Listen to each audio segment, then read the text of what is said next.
It's about time, it's about time.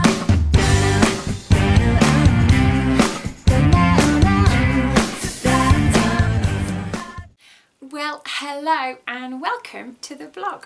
One thing that I'm doing for this year that is very different to what I've done before is that I'm going to do a series of vlogs that cover questions that have kind of come up while I've been writing, that I hope will be of interest to you, either as a reader being interested in how writers work or don't work, or as the case may be, or if you're a writer yourself.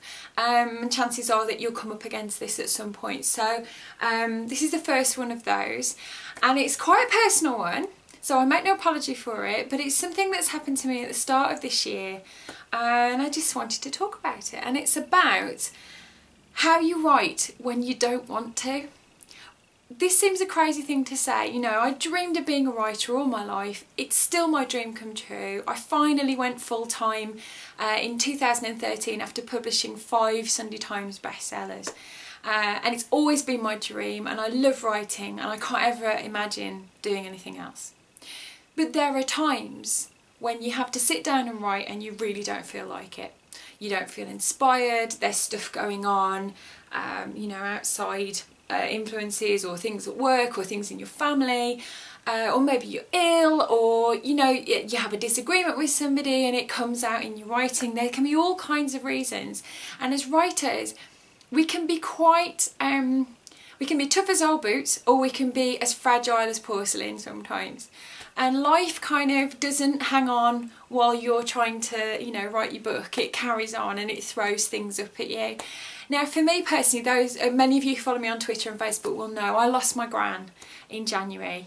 It was really hard, apologies if I get really upset. And it was right in the middle of doing the big edit on A Parcel for Anna Brown, so I had this kind of weird scenario going on with, you know, my first book for my new publisher. I'm really excited about it. It's the book I've wanted to write for ages, and I finally got the chance to do it, and I was really relishing the prospect of working on it. I had some great editorial notes from my editor at Macmillan, and I wanted to do a great job. And then my gran had a stroke. We saw her just after Christmas and we had a lovely time. She met Flo. She had a lovely big cuddle and it was lovely. She really enjoyed herself. She was 93 years old, and then suddenly out of nowhere she had a stroke, and it was 11 days after having the stroke that she finally passed away. And even though, you know, I said she's 93, it was still a bit of a shock. It was a massive shock, not a bit of a shock. And it kind of stymied me, even though I wanted to work, I wanted to do a great job for my new publisher, like you do in any new job. And I honestly, for a couple of weeks, I couldn't even open the file of the book. Now I have to say that Macmillan have been fantastic. They've been so understanding, and Victoria, who's my editor at Macmillan at the moment, was so understanding and sent me a lovely card, and they gave me extra time, and you know, that was wonderful. But it was really, really hard for me to get to that stage of opening the work again. I'd started the edit already, but I got to that stage where I thought, it doesn't feel important.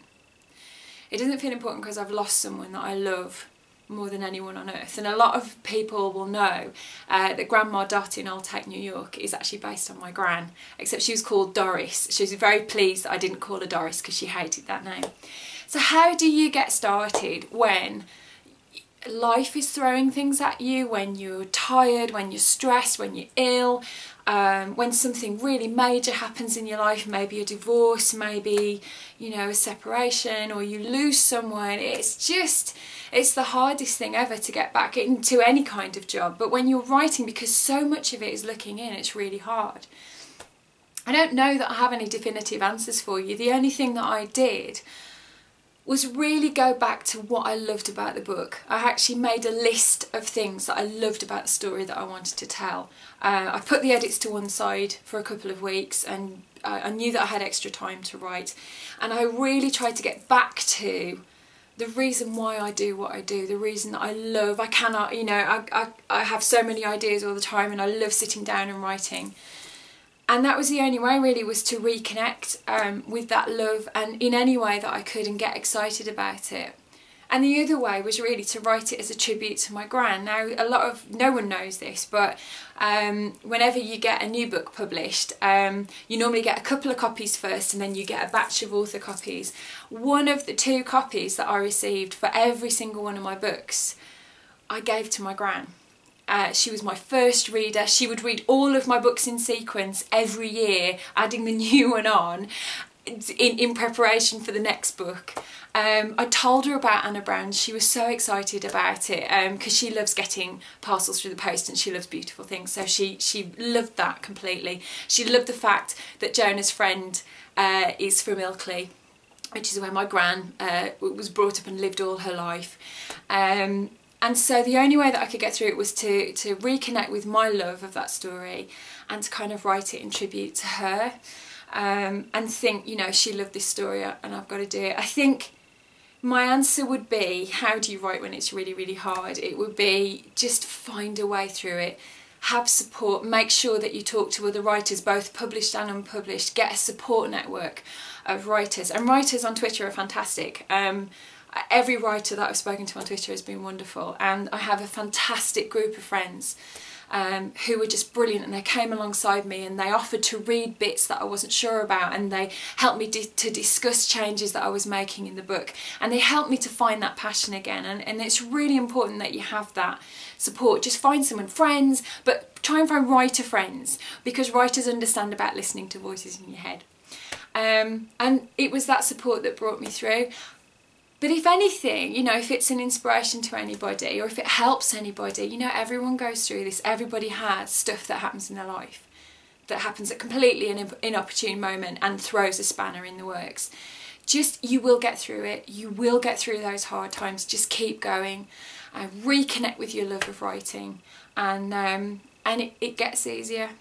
So I hope that helps. It's very, very personal. I hope you don't mind me being personal, but there you go. That would be my answer for that question.